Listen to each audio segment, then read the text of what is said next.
Hi guys. Hello. So, oh my god, I'm so excited for you to come here today, tonight, should I say. And I'm so excited for you guys to be part of our exhibition, Our Connection to Water. I'm so gutted that Steph can't make it. Yeah, I know. Yeah, she's sad as well. I'm sure she is, so bless her. Yeah, we should have bought a photo of her. Yeah. We'll just prop her up here. Yeah. Next time. Season 2. No, so I just wanted to start by saying thank you for, sharing that amazing piece of work called Our Conversation with Our Grandmas. Yeah. I got emotional when I saw it. Couple seen it, they got emotional. Oh, I can already tell you guys are getting emotional. Before we get into the meaning of the work and who you guys, like the process behind the scenes and everything else, I just wanted to ask you, what is the JIUN Collective? Who is the JIUN Collective? How did that come? How did you guys come together? And a little backstory for viewers. Should I start off? Yeah, so JIUN Collective is the collective that includes me, Kharis, and Stephanie, and my sisters. And it came about because we really wanted to do work together. We're all artists, and we just wanted to start doing creative work together. And also we've all sort of collaborated with people before, and we've reached a time when suddenly we just really want to deal with each other and with the experiences that we all share. And so that's why we started it. Do you have missed anything? So I think we always wanted to work together, and we always have since we were children. And this is just kind of putting a name to it and a structure to it, to something that already existed. And then also in putting a name to it, it gives it some kind of form that now we take forward and we have the courage to use. And I think all of us, we love creating as individuals.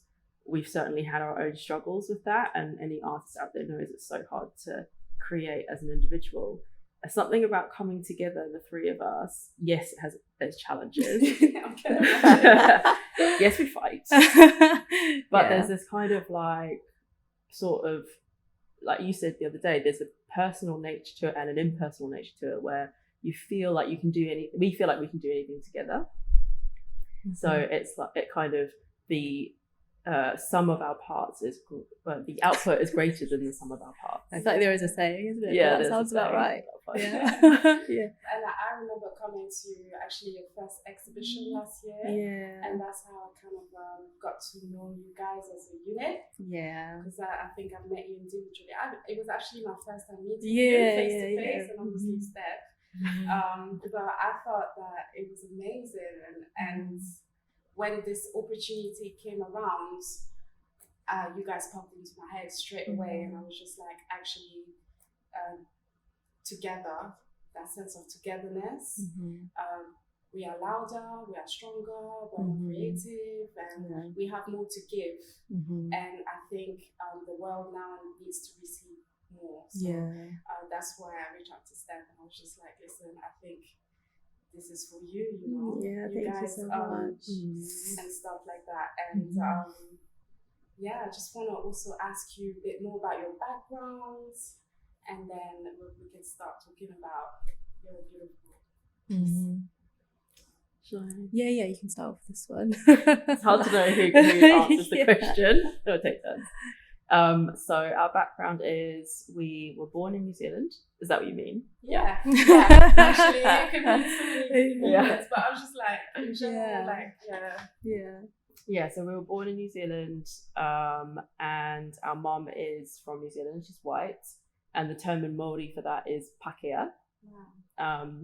So she's a white New Zealander, which means that her ancestors, they all came from England and Ireland and Wales. And Scotland, yeah. So that's my mum's side, and then our dad is Chinese Malaysian, and he was born in Malaysia, grew up in Malaysia. Then our parents met, got married, and settled in New Zealand, raised us. Then when I was 10 and Stephanie and Verity were 8, we moved to London and started a new life in London. Yeah, and it was a massive culture shock. We got off the plane in January, and at that time of year in New Zealand, it's summer. So you're going from summer, you were basically getting teleported to winter. We didn't have any coats. Our dad picked us up at the airport with a suitcase full of coats so that we could put them on. And then we got on the tube, and I'd never been on a train before. Yeah, it was really exciting. Yeah. We're like, why aren't other people excited? And then the next exciting thing was just central heating. Yeah. I was like, whoa, it's so warm inside. Yeah, I can imagine that journey. Yeah. But actually, this all has relevance to what you're presenting at the exhibition. Can you tell me a bit more about how that idea came around and what the work is about, and a bit of a summary, if you wish? Obviously, it's all in the exhibition, but I think coming up from you guys. Yeah, so I guess it came about because when you first got into contact with us and we heard about what the exhibition was, it was really such an exciting concept. And it happened that in that time we were all going to do our first trip back to New Zealand in over 10 years, and also go to Malaysia as well. And so the first thing that came into our head was that, because when you think about being far away from people, like often the feeling of the water and the ocean, because there's that huge ocean. And so we came up with this idea because also, sorry, it's so hard not to get emotional when I talk about it, but maybe take it back. Just breathe a little bit. Yeah, so we were really excited about the idea, and it was perfect timing because of us traveling back to see our family that we hadn't seen for such a long time. And actually, I think it was Steph who'd always had in the back of her mind that she wanted to do something with our grandmothers. And we don't think there's enough stories out there that celebrate older women as well. That's true. So, and we love our grandmothers so much, but we also have very different relationships with them. And that is beautifully reflected as well in how we relate to our different cultures. Despite being half Chinese, we've always been raised in a predominantly Western culture. And so reflected with that is also we are closer to our New Zealand grandmother than we are to our Chinese grandmother. Yeah. And also that like is representative of the ways in which it's easier for certain people to move around the world. So, like our grandmother from New Zealand is white. And also because she's from New Zealand, she has more money just because of the nature of the ways that currency is exchanged. So for our grandma to come here, it's so much more possible than for our Malaysian Chinese grandmother to come here, because it would cost her 5 times the amount that would cost our other grandma. So just for her to be able to do that barrier in the first place is like quite insurmountable. So she lives on the equator, and like London, even in summer she would be freezing. So there's like all sorts of different reasons it would be difficult. I know you guys approached me with an idea of capturing these moments while you guys were having conversations with them via photography. And then ultimately, as it all changed, you guys came to me and were like, actually, I think we need to document this properly. And I was just like, yes, because your piece is so integrated. I mean, it's so structured, but it's not structured.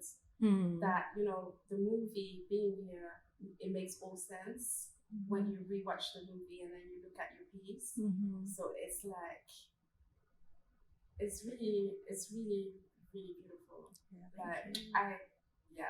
And I think the interesting part when you touched about, your New Zealand grandmother and when she was sharing her story and why she left the UK to come here, to come to New Zealand, the reason for it was your granddad for love, which I thought that was so like beautiful for her to just like share that, that piece of information with you and with everyone. I think that's like the biggest gesture of love. And then her explaining her feelings coming back to the UK, and just like kind of like breaking down into like, this is my home. You know what I mean? Like it was, I think it was really, really interesting to hear that perspective, where like the current climate now is all about, you know, migration flux coming to the UK and for better living, and you know, not the other way around. You know what I mean? And then what I thought was very interesting to contrast that narrative with your Malaysian grandma is that actually her family left China to come to Malaysia to survive. You know, so it's like it was even more striking, and then to see these two women like get really emotional about challenges and about, you know, identity and just you guys go, oh. No, sorry. Yeah, it was so interesting for us. Different migration stories. Yeah, absolutely. And the ways as well, like these things sort of affect us and we don't even realise. You know, it's like with my grandmother, like with our New Zealand grandmother coming over, and how she felt that sense of like returning somewhere that she'd never been before, just because of the stories and the connection to the place through just through heritage and how we like carry these sort of we carry these histories and these identities within us, and we don't even realize they exist until we actually go places and then we experience it, and then we didn't even realize it was something that was missing in our life, you know. So no, that was beautiful. And I think I mean, people might have different opinions about your piece. Is it like a migration story? Is it an intergenerational story, a personal story? But I actually think that it's an emotional story. Hence why I brought up from behind the camera, in front of the camera, and I felt like that fitted the feeling more when I saw that. Definitely. Another thing that I've noticed throughout your movie is that you've asked them about climate change and what their thoughts are. And I kind of wanted to ask you guys, why did you ask them this question? I thought that was funny. Yeah, well, it's like, because I think part of like the exhibition is like, you know, you can't think about like water and the world and nature and our place within the sort of world, which is mainly made of water, without thinking about like the future and the climate. And we're just interested to see what they thought, because it's not something we'd ever really ask them usually, and this was an opportunity to ask them questions that we'd never asked them. And it was funny. They both basically said the same thing, and I think it was really interesting, and we were a bit like, okay. They both basically just said we don't think about that, and everything works out in the end. I love it. So I think I think it had similar advice, isn't it? It's so simple. If you're happy, I'm happy. And you know, this sort of very simple comments, but it goes a long way when it's your elders telling you. Yeah, no, it's true actually. Definitely. It was so interesting for us it was a choice that we asked them the same questions, and then we had that point of comparison, and we had no idea what they were going to say. And there were questions that we'd never asked them before, particularly with our Chinese grandmother. She doesn't speak English, we don't speak Chinese. We've never had a conversation with her before, really, at all. We go and visit, we go for food, and there's so much bonding over food, but there's not the verbal communication. So it was massively illuminating the similarities and the differences. There were actually more similarities than differences. And also, like, they've both just been through a lot actually in their lives. You know, they're both. I think it's difficult. You know, it's just because of all the challenges they've faced, and I guess they've gotten through them. They do have that sense of like kind of looking back and sort of thinking, you know, it was all right in the end for them. So What a journey. Another thing I've noticed what you're listening to. I'm such a fan. Oh, thank is you. you know, the importance of sound throughout your movie, and you hear the water, and then when you interview your Chinese grandmother, it's like a different type of sound, and it's almost like you can pick up on different senses. Yeah, I thought that was beautiful when you guys captured different, you know, settings, environments. Yeah, definitely. Yeah, so that was beautiful. Yeah, it was so lovely that there is a contrast between the footage from our Chinese grandmother and our New Zealand grandmother. The New Zealand one is a bit more lighter and brighter, and the Chinese one, the Malaysian one, is more darker and tropical.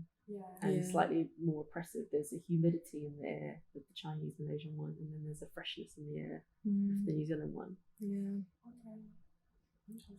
Yeah. I just wanted to move on to how did you guys? Who was involved in this? How did you guys? What was the behind the scenes like as sisters? And just really know a bit about the process. Yeah, so we were all involved, the whole family. so us three, our parents helped as well. Our mum is an artist, so we always look to her for kind of help often. And then our auntie in Malaysia, she was completely integral. She was the one to translate, and also she's just so brilliant, and she's so. I'd love to put her on in front of the camera sometimes. She's such a special person, and she's often been the one to look after the family. So she's never really had the chance to sort of play such a prominent role, really. So it was really special that we got to do that with her. And then our grandmother, obviously, and then also we asked our friend, Imran. He's a filmmaker, so he helped us also with all the setup. So it was there's always more people than just the three of us. Yeah. And what was interesting that came out of that as well, because it's an emotional piece, then we learned so much more about the people that are involved who are already our family through the production of it as well. So we got so much closer with our auntie, Chin, who was the translator. She got so much closer to our grandmother, her mother, Paw. There were things she had never heard before. Right. And questions she'd never dared ask her that she got to know. So it was so good. And she'd be like, I have an idea for a question. And it was she just wanted to ask this question for ages. It was so good. So then Paw would say something wise, and she'd be like, so wise. It was great. It was so fun. Wow. It's crazy to think that, actually this piece had gotten people together more. And stuff like that. I'm looking forward to see it all beautifully displayed in the gallery. It's going to be there for a while, so it's great. I think it will inspire a lot of people to be more vulnerable, to talk to their own grandmothers and families, and hear a different side of migration and mixed race heritage, because I'm guessing that even for you guys, you kind of went through kind of like an identity conversation, I would say. Yeah, definitely.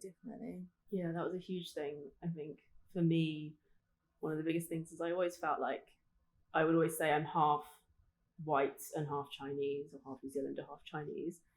And now I've come away feeling like I'm whole of each. I'm not half. I'm not watered down. I'm whole New Zealander and a whole Chinese person. And I can claim both of those things, whereas I felt like I couldn't claim them before. Yeah. And we actually learned that concept as well from some relatives that are Maori in New Zealand. And they said that in Maori culture, you're never a quarter or a half or whatever, you are Maori, And it's it's just so important to know that sort of thing. Yeah. And I wanted to finish this beautiful conversation with one simple question. What is your connection to water, and what is your connection to water? I guess when I think of water, I think of the womb initially. So I think of where I came from, and I guess that is partly why this project came about, is thinking through the wombs that have the womb chain, I suppose. So yeah, that's a huge, and water is, you're suspended in the womb. It's this kind of symbolic sort of life-giving entity. Yeah, I guess I think of it in so many different ways, but I guess the way that I think of it in terms of this artwork that we've made, it's sort of, I think of it as like a way to connect as well as a thing that separates, and in the sense of how it is around the world. And I guess, it's kind of, I guess it's sort of part of life as well, sort of a life force. So in that sense, I love that, how it connects and how it separates. That's so spot on. That's actually So. Thank you, JIUN Collective. Thank you so much, and thank you so much for this opportunity. Your hard work is amazing, and also just like, we wouldn't have done it if it hadn't been for you, and so you've just given us this huge gift, basically. So thank you so much.